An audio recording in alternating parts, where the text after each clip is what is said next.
Today we're talking about walls. And we're going to be talking about Nehemiah and how he felt led to go back to Jerusalem to rebuild the wall.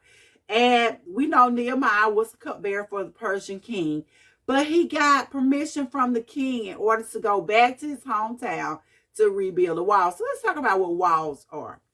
A wall, walls are up to provide protection, especially when you're talking about a city wall. They keep things in and they keep things out.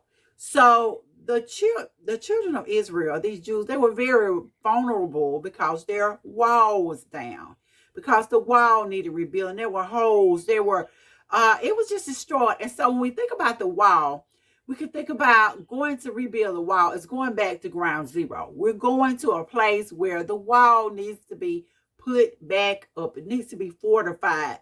So Nehemiah, the Lord laid upon his spirit, upon his heart, that he needed to go help rebuild the wall.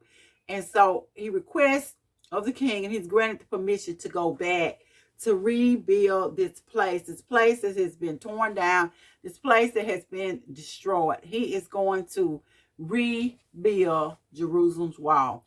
And when we talk about the wall, we said that walls keep things in.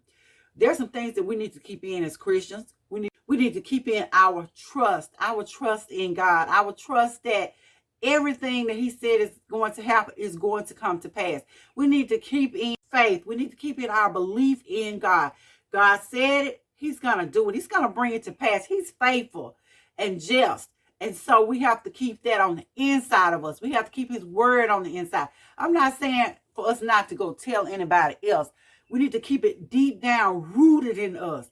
We need to make sure we're constantly being fed from his word, from what he has in store for us. We need to keep our faith on the inside.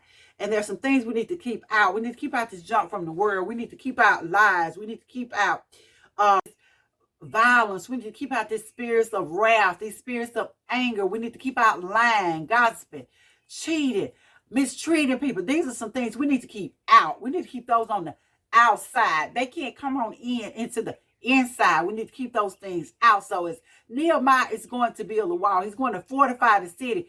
We know we need to have our wall up.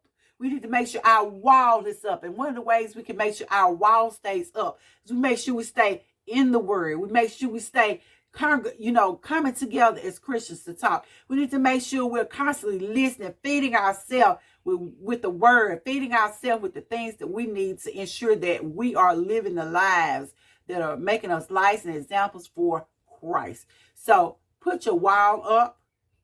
That means we're not letting just in and everybody in. You can't hang out with everybody. When you become a Christian, there's some things that you can't do anymore. There's some places you can't go. You don't want to. And I know people say, well, I was out there ministering to the sinners. I was out there talking to them about how they can be saved. That's a possibility. But I tell you what, I don't think an alcoholic, even though it's a recovering alcoholic, needs to be hanging out at the bar, because temptation is real. Don't put yourself in a place where you're not going to be able to withstand. So just keep that in mind. Keep your wall up. And so this concludes my first part on talking about walls, and we'll be back to discuss more about walls, more about Nehemiah again in another video.